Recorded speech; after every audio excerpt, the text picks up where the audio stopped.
Hello everyone, आज हम power BI में रिलेटेड फंक्शन के बारे में स्टडी करेंगे और देखेंगे कि हम पावर बीआई में इसे किस तरह से यूज कर सकते हैं। बेसिकली रिलेटेड फंक्शन तीन तरह के कॉन्सेप्ट के बेस पे वर्क करता है। सबसे पहला कॉन्सेप्ट यह है कि ये केवल दूसरे टेबल से कॉलम के डेटा को ही रिटर्न करके देता है। सेकंड कॉन्सेप्ट यह है कि ये केवल वन टू मैनी रिलेशनशिप में ही वर्क करता है। थर्ड कॉन्सेप्ट यह है कि ये केवल एज ए वीलुकअप के फंक्शन के बेस पे ही वर्क करता है। मींस रिलेटेड फंक्शन की हेल्प से हम मैचिंग कॉलम के डेटा को मैच करके स्पेसिफिक कॉलम के डेटा को एक्सट्रैक्ट कर सकते हैं। यहाँ पर हमें ध्यान देने की बात यह है कि हम केवल वन डायरेक्शन के बेस पे ही डेटा को एक्सट्रैक्ट कर सकते हैं। मींस जो हमारा सेल्स टेबल है उसी के डेटा को हम प्रोडक्ट वाले टेबल में ही एक्सट्रैक्ट कर सकते हैं, बट हम प्रोडक्ट के टेबल वाले डेटा को सेल्स टेबल में एक्सट्रैक्ट नहीं कर सकते। चलिए चलते प्रैक्टिकल की ओर और समझते हैं कि हम पावर बीआई के प्लेटफॉर्म में रिलेटेड फंक्शन किस तरह से यूज करते हैं। यहाँ पर हमारे पास दो टेबल है, जिसमें सबसे पहला है प्रोडक्ट टेबल और दूसरा है सेल्स टेबल। प्रोडक्ट टेबल में हमारे पास इनवॉइस आईडी, प्रोडक्ट आईडी और क्वांटिटी है, बट जो हमारा सेल्स टेबल है उसमें हमारा प्रोडक्ट आईडी, प्रोडक्ट नेम और यूनिट का प्राइस है। जो हमारा प्रोडक्ट आईडी है वो प्रोडक्ट टेबल के प्रोडक्ट आईडी से मैच करता है। मींस इसका रिलेशनशिप हम यहाँ पर देख सकते हैं कि जो हमारा सेल्स टेबल है वो उसका जो प्रोडक्ट आईडी है वो यूनिक है और जो प्रोडक्ट टेबल है उसका जो प्रोडक्ट आईडी है वो डुप्लीकेट है। इसी के बेस पे हम रिलेटेड फंक्शन की हेल्प से दूसरे टेबल के स्पेसिफिक कॉलम के डेटा को एक्सट्रैक्ट करेंगे। यहाँ पर हमारे पास प्रोडक्ट टेबल में इनवॉइस आईडी, प्रोडक्ट आईडी और क्वांटिटी है, बट जो हमारा सेल्स टेबल है उसमें प्रोडक्ट आईडी के बेस पे प्रोडक्ट नेम और यूनिट प्राइस है।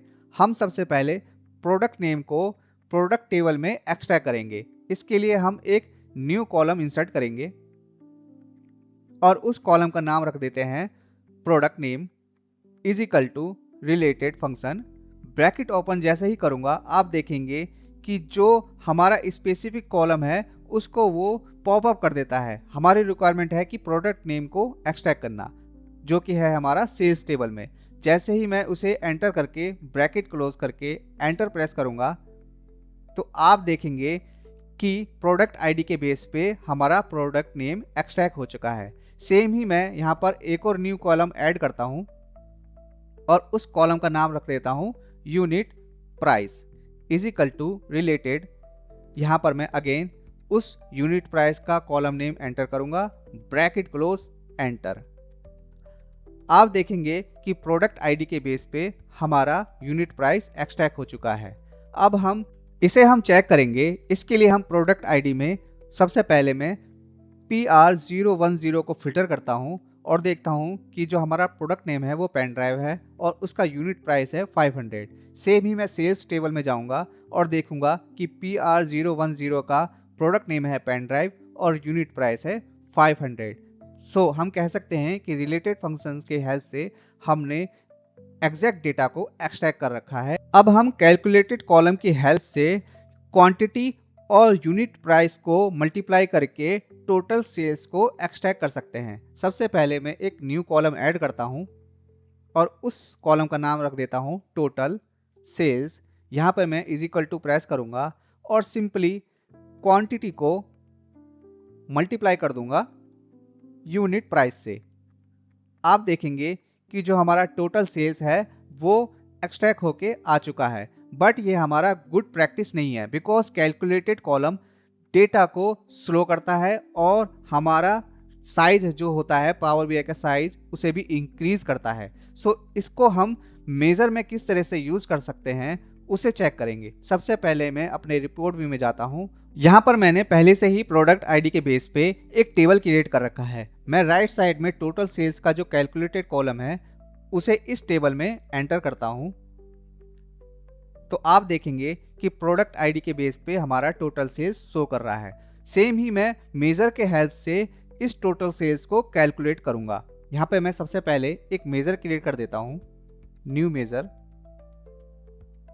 और उस मेजर का नाम रख देता हूं टोटल सेल्स ब्रैकेट में measure is equal to sum X, shift enter. मैं यहाँ पर उस टेबल का नाम मेंशन करूंगा जिस टेबल में हमें डेटा को कैलकुलेट करना है जो कि है product table, comma second argument है हमारा एक्सप्रेशन। एक्सप्रेशन में मैं सबसे पहले रिलेटेड फंक्शन यूज करूंगा और उस कॉलम को मेंशन करूंगा जो कि सेल्स टेबल में है। यहां पर मैं यूनिट प्राइस को एंटर करूंगा, ब्रैकेट क्लोज, और इसे मल्टीप्लाई कर दूंगा प्रोडक्ट टेबल के क्वांटिटी के साथ, देन ब्रैकेट क्लोज और एंटर। आप देखेंगे कि राइट साइड में हमारे पास टोटल सेल्स के नाम से एक मेजर क्रिएट हो चुका है। मैं इसे अगेन यहाँ पर उठाकर इस टेबल में एंटर करूँगा तो आप देखेंगे कि प्रोडक्ट आईडी के बेस पे हमें दोनों में ही सेम ही रिजल्ट डिक्लेयर करके दे रहा है। बट जो हमारा कैलकुलेटेड कॉलम है उसका ड्रॉबैक यह है कि ये केवल साइज को इंक्रीज करेगा और हमारे पावर बीआई के परफॉर्मेंस को भी स्लो करेगा। सो बेसिकली हम मोस्टली मेजर को ही यूज कर सकते हैं रिलेटेड फंक्शन को दूसरे टेबल के साथ रिलेशनशिप की हेल्प से कैलकुलेट करके।